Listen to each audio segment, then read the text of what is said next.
quiero brevemente referirme a tres temas relevantes en la coyuntura actual, relacionados con los derechos de las víctimas, la restitución de tierras y los esfuerzos por alcanzar la paz. Sin duda alguna, Colombia ha avanzado mucho en el reconocimiento de los derechos de las víctimas. A diferencia del pasado, a través de la legislación, la jurisprudencia y el bloque de constitucionalidad, nuestro ordenamiento jurídico reconoce los derechos de las víctimas como elemento esencial de la noción de justicia. Antes, lo principal era el castigo de los victimarios, la pena retributiva,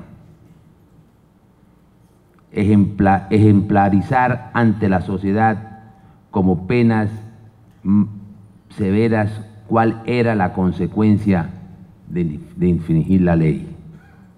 La lógica era disuadir con el castigo y este era la clave para prevenir el delito. Ahora, aunque el tratamiento punitivo sigue siendo un elemento esencial en la respuesta del Estado ante el crimen, las víctimas y sus derechos están en el centro de la justicia. A pesar de la importancia cada vez mayor de la justicia restaurativa, no se puede prescindir del castigo, no se puede cambiar una pena severa por simple trabajo social o trabajo comunitario. Pero se debe reconocer que la justicia no es cárcel o al menos solo cárcel. Frente a crímenes atroces, la satisfacción de los derechos a la verdad, a la justicia y a la reparación son parte de la justicia.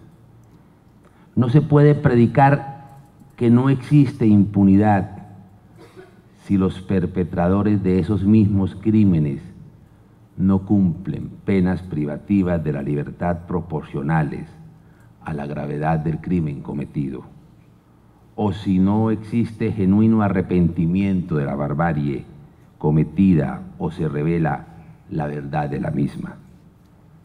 No basta con el castigo, entendido como pena privativa de la libertad. Es necesario que las víctimas tengan la garantía de la no repetición, que tengan la certeza de que no serán revictimizadas, que no sufrirán nuevos atentados contra su vida, integridad y libertad, al igual de que se les proporcionará seguridad para gozar y ejercer sus derechos. No basta con penas de cárcel. Es indispensable que se materialicen los derechos de las víctimas a la verdad sobre los hechos que afectaron su dignidad como persona. Frente al grupo armado, la no repetición implica que se disuelvan como aparatos violentos. Esto es, la desmovilización de sus integrantes, el desmantelamiento de sus redes delincuenciales y de su estructura económica. La no repetición, en tanto garantía, comprende no solo el fin de las armas, esto es, el desarme total y absoluto, sino la decisión de abominar el delito por parte de la organización y de sus miembros a título individual. Respecto a las violaciones de los derechos humanos y las infracciones al derecho internacional humanitario, efectuadas por agentes estatales. La no repetición implica el castigo severo a quienes, siendo integrantes de la fuerza pública o siendo servidores públicos, ejercieron sus investiduras e influencias para ejecutar, facilitar, promover o patrocinar crímenes atroces. También la reforma al interior de las instituciones públicas, pero esas reformas son cuestión del Estado, no de negociación con violadores de derechos humanos. Respecto a los derechos de las víctimas, tampoco basta con condenas que impongan medidas privativas de la libertad si no se asegura que el perpetrador repare a las víctimas. El que con el delito afectó un derecho es el primero que no debe concurrir a restablecer a la víctima a la situación en que se encontraba antes del hecho violento. Es el primero que debe concurrir a restablecer a la víctima a la situación en que se encontraban antes del hecho violento. Absurdo comprar la narrativa que pretenden imponer para exculpar la responsabilidad de las FARC. Ese es el primer paso para no reparar y no comprometerse a no repetir. Las FARC juegan a aparecer comprometidos con la paz, pero pretenden pisotear a las víctimas. Posan de pacifistas, pero masacran como ayer en nombre de la paz. Timochenko y sus camaradas no reconocen el carácter de organización victimaria de la guerrilla, lo que hace imposible el arrepentimiento y la no repetición. Y ahora pretenden que la responsabilidad de las atrocidades que ellos consumaron es del Estado.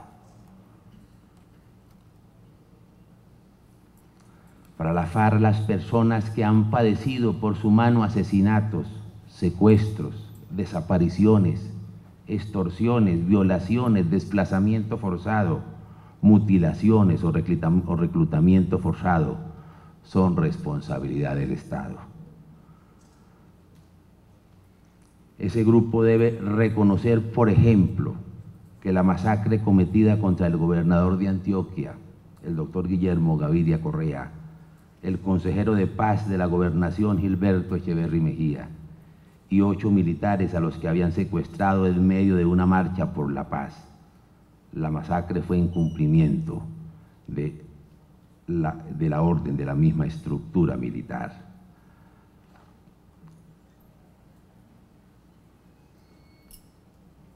Por supuesto que el Estado tiene responsabilidad de respeto y garantía frente a los derechos de las víctimas, pero no puede avalarse que eso genere que los perpetradores queden inmunes frente a la obligación de reparar. Tal reparación debe hacerse en primera instancia con la riqueza acumulada de la organización criminal, al igual que con el patrimonio de cada uno de los perpetradores. ¿A cuento de que se quiere que los impuestos que pagan todos los colombianos reemplacen los recursos ilícitos de las FARC que deben destinarse a la reparación de las víctimas? Toda la sociedad, en virtud del principio de solidaridad, debe concurrir a la atención de las víctimas, pero sin avalar que las FARC evadan la reparación. Luego de casi una década de la Ley de Justicia y Paz y de 4 años de aplicación de la Ley de Víctimas y de restitución de tierras, son todavía muchos los desafíos. Mencionemos algunos. Como señaló el informe anual del Alto Comisionado de Naciones Unidas para los Derechos Humanos sobre la situación de Colombia, la medición de la legislación en materia de víctimas parece enfocarse en el número de personas beneficiadas más que en el impacto transformativo de las instituciones, la vida y la sociedad. Para la Procuraduría, el asunto no es de engordar estadísticas, sino de dar respuesta efectiva, como lo mencionara el gobernador, a las víctimas en los términos señalados en la Ley 1448, como en la jurisprudencia constitucional. En el Plan Nacional de Desarrollo, por ejemplo, se difiere el cumplimiento de la Ley 448. El gobierno generó expectativas, ha generado expectativas en la población afectada por la violencia respecto a la aplicación de la ley. Y esas expectativas se deben cumplir. El documento base del Plan de Desarrollo establece que para el año 2018 se pretende avanzar en la reparación de 1 millón de personas víctimas.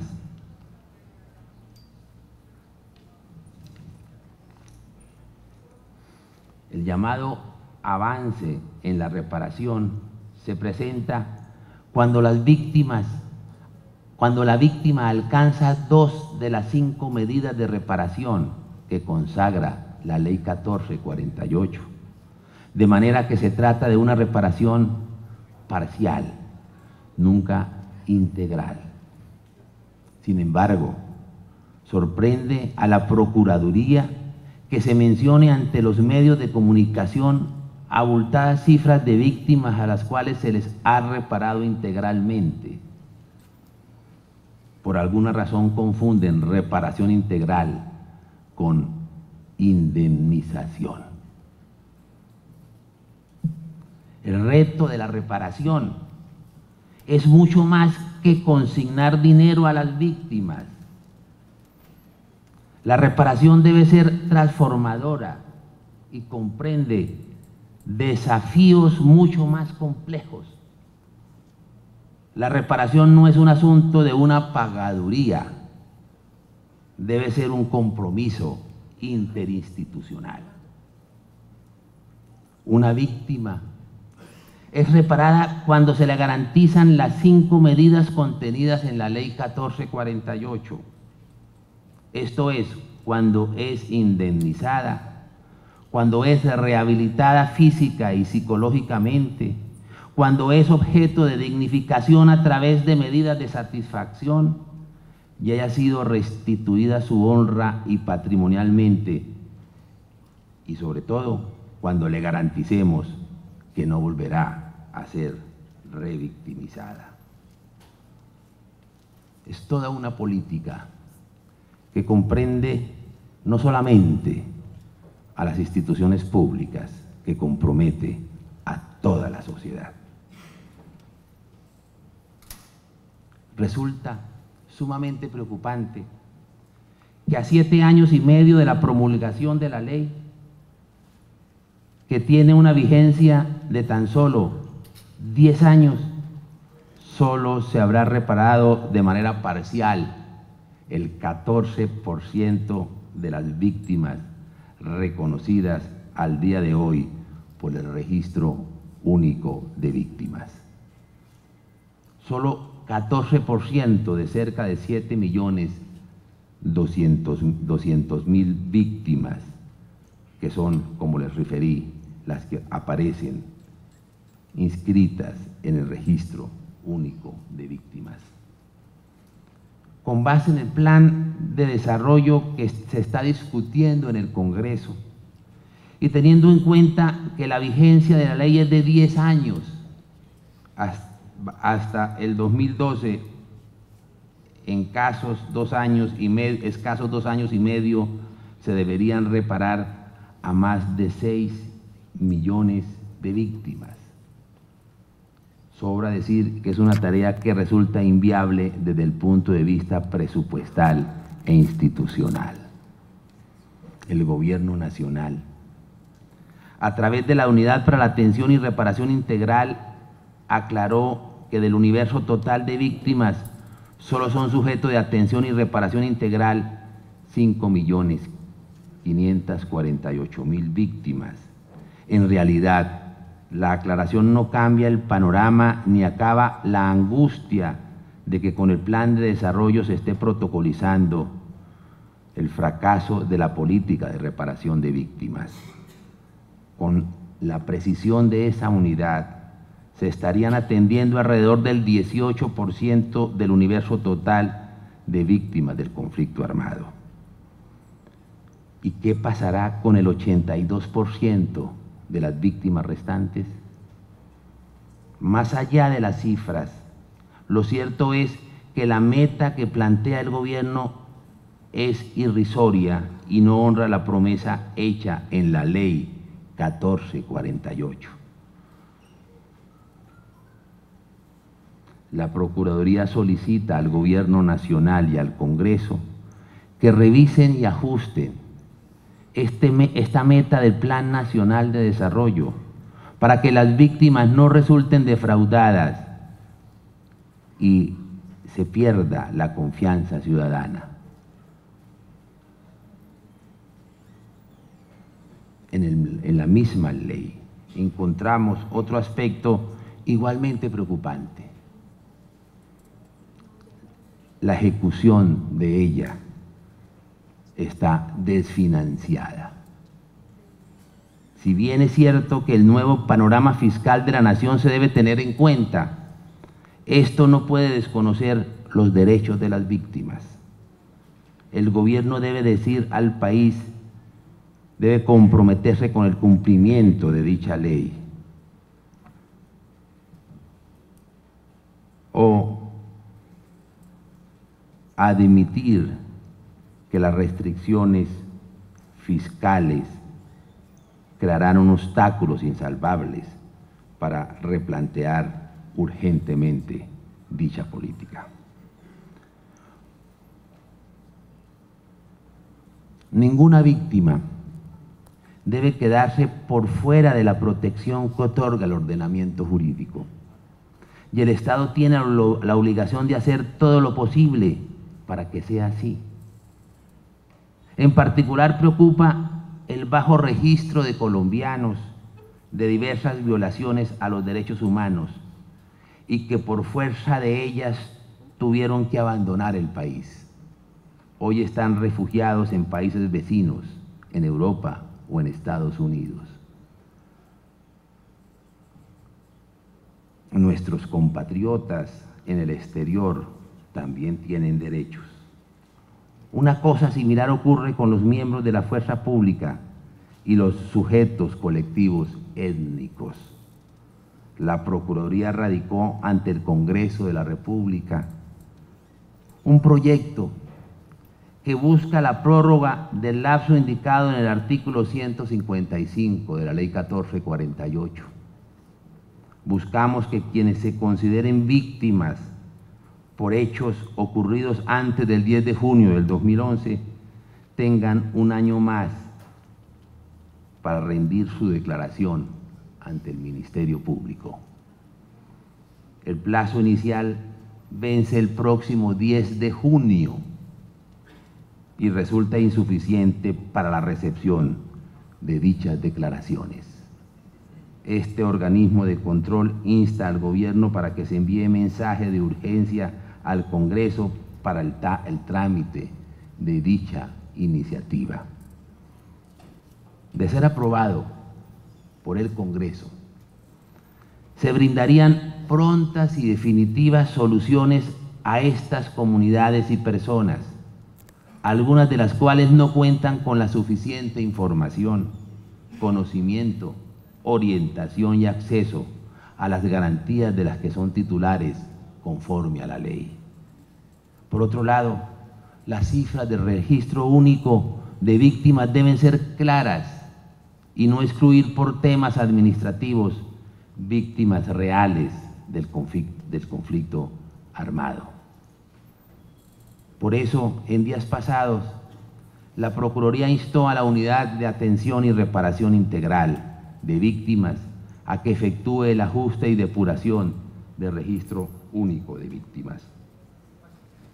Nos preocupa que la respuesta de la unidad puso sobre la mesa la intención del Estado de limitar los procesos de atención a un número significativo de víctimas, lo que es objeto de análisis y verificación por parte de la Procuraduría. En nuestro concepto, no podemos limitar el acceso de las víctimas a las medidas y los componentes de reparación integral previstas en la ley. Después de 4 años de entrada en vigencia de la ley, el Estado no puede invocar la excusa de que aún se están diseñando rutas de atención.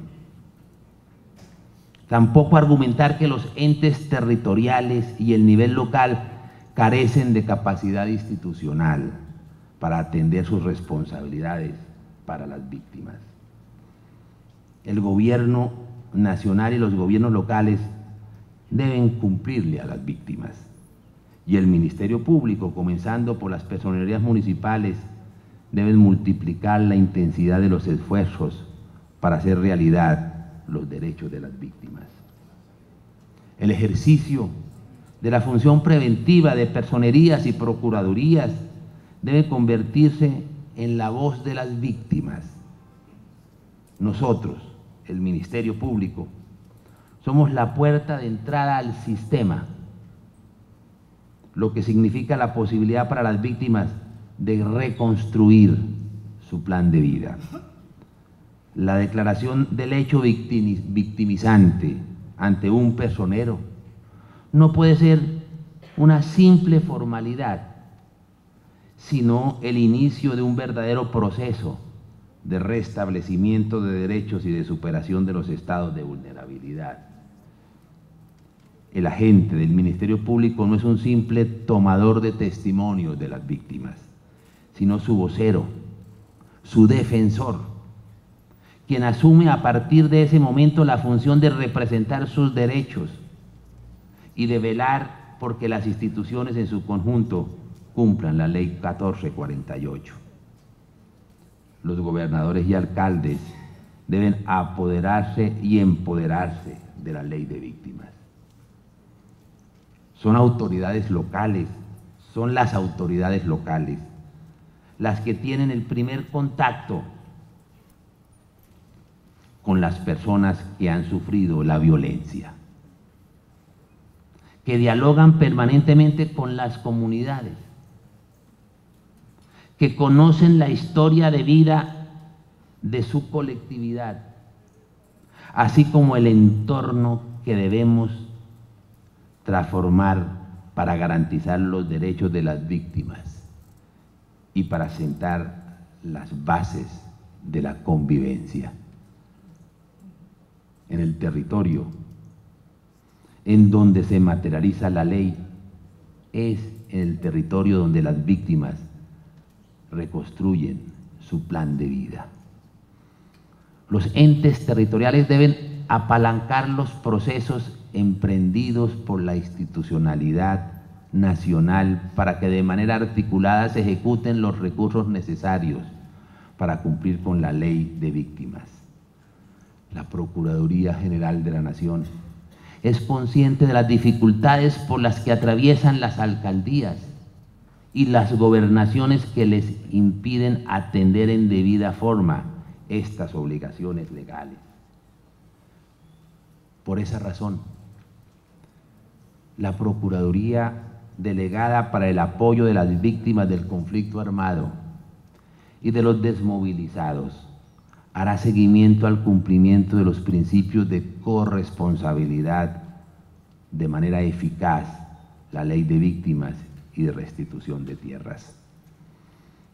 Esto debe materializarse en un sistema eficiente de coordinación y articulación entre la nación y el territorio, quien a la fecha es inexistente. Dicho sistema permitirá el flujo efectivo de los recursos económicos y técnicos requeridos y necesarios para que el territorio pueda implementar de manera eficaz la ley de víctimas y restitución de tierras, para avanzar a eso. La Procuraduría ha requerido al Gobierno Nacional para que en cumplimiento de la ley expida el decreto y el protocolo de la corresponsabilidad. La Procuraduría insta al Gobierno Nacional para que a través del Comité Ejecutivo para la Atención y Reparación de Víctimas diseñe los instrumentos de coordinación en materia presupuestal, de planeación, ejecución y evaluación, para el adecuado desarrollo de este mandato y que de conformidad con el numeral tercero del artículo 165 de la ley, garanticen la consecución de recursos presupuestales que permitan la adecuada y oportuna prestación de los servicios. Ese comité tiene además la obligación de diseñar, adoptar y aprobar el Plan Nacional de Atención y Reparación Integral a las Víctimas. Y un plan no es una compilación de citas normativas, tampoco es un requisito caprichoso impuesto por el legislador.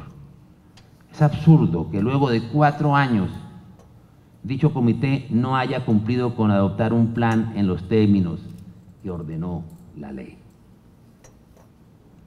El plan es un modelo sistemático de actuación de todas las instituciones que hacen parte del Sistema Nacional de Atención y Reparación a las Víctimas, con el cual se busca encauzar su actuación a la realización de los fines de la ley.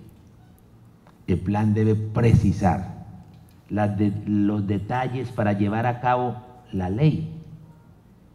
Es un instrumento vital para articular, coordinar y armonizar los recursos del Estado y cumplir con sus metas.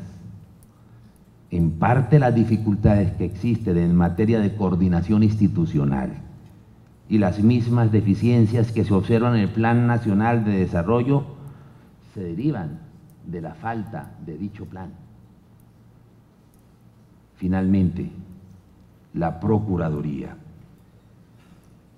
seguirá cumpliendo su misión constitucional en materia de defensa de los derechos de las víctimas. Hemos propuesto desde hace varios meses un pacto para la paz.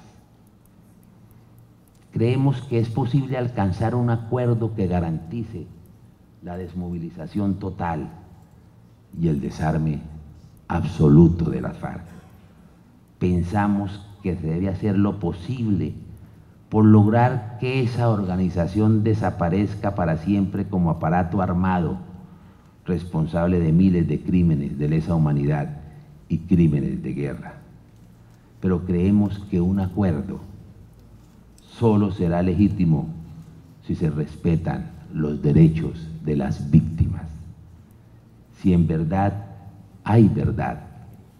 si hay justicia, si hay arrepentimiento, si no hay impunidad. Si es un acuerdo que en vez de dividir a los colombianos, nos convoque a todos. Creemos que el acuerdo, para que sea sostenible, requiere un pacto entre los críticos del proceso y sus defensores. Ese pacto será el candado jurídico y político que garantizará que lo que se acuerde se cumpla y se pueda cumplir.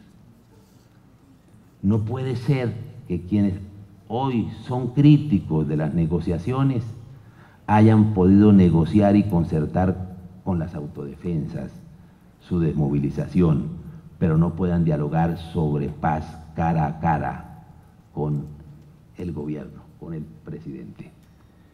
Y no puede ser que el presidente, que dialoga y concerta con las FARC, descalifique a los críticos y se niegue a dialogar cara a cara, frente a frente, con quienes critican el proceso. La paz requiere de todos, no solamente de quienes están hoy en el gobierno. La FARC saben esperemos que el gobierno no consienta, sea consciente de ello. La paz es de todos los colombianos, la queremos todos los colombianos. De allí que es necesario que el gobierno, la FARC y los críticos del proceso puedan estar de acuerdo en unos mínimos que le den legitimidad a este. Muchas gracias.